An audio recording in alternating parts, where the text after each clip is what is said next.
جو یقین کی راہ پر چل پڑے انہیں منزلوں نے پناہ دی۔ ناظرین، اسلام میں شراب نوشی ممنوع و حرام ہے۔ ہر مسلمان کو شراب نوشی سے پرہیز کرنا چاہیے، کیونکہ اسلامی تعلیمات کے مطابق شراب ایک نجس اور ناپاک چیز ہے جس کے پینے سے ایمان خطرے میں آ جاتا ہے۔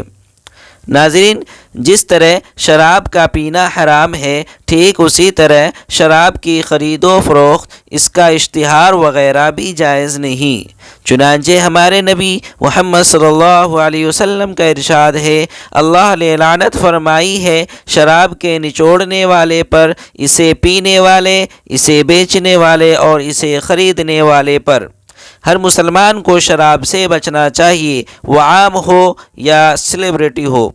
جب آپ اپنے مذہب کے رہنما اصول کی پابندی کریں گے تو دوسرے مذاہب کے لوگ بھی آپ کے اصولوں کا احترام کریں گے۔ چنانچہ ایسا ہی کچھ دنوں پہلے ہوا۔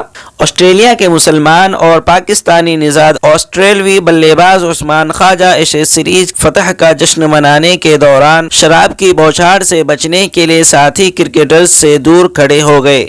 کپتان پیٹ کمنس نے جب یہ دیکھا کہ عثمان خواجہ جشن منانے والوں میں موجود نہیں تو انہوں نے فوری طور پر شراب کی بوتلیں وہاں سے پیچھے ہٹوا دیں اور عثمان خواجہ اسٹیج پر بلایا اور ان کے ساتھ جشن منایا۔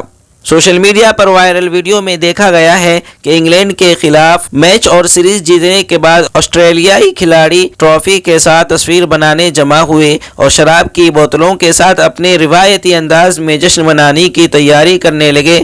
آسٹریلیائی کپتان پیٹ کمنس نے رواداری کا عمدہ مظاہرہ کرتے ہوئے کھلاڑیوں سے شراب کی بوتل کھول کر جشن منانے سے روک دیا اور آسٹریلیائی ٹیم کے مسلمان بیٹسمین عثمان خواجہ کو بھی جشن میں شریک ہونے کے لیے بلایا۔ وائرل ویڈیو پر رد عمل دیتے ہوئے عثمان خواجہ نے لکھا کہ ویڈیو میں آپ نے دیکھا کہ کس طرح ٹیم نے میرا ساتھ دیا، کھلاڑیوں نے جیت کے لیے شیمپین کا جشن چھوڑ دیا تاکہ میں دوبارہ شامل ہو سکوں۔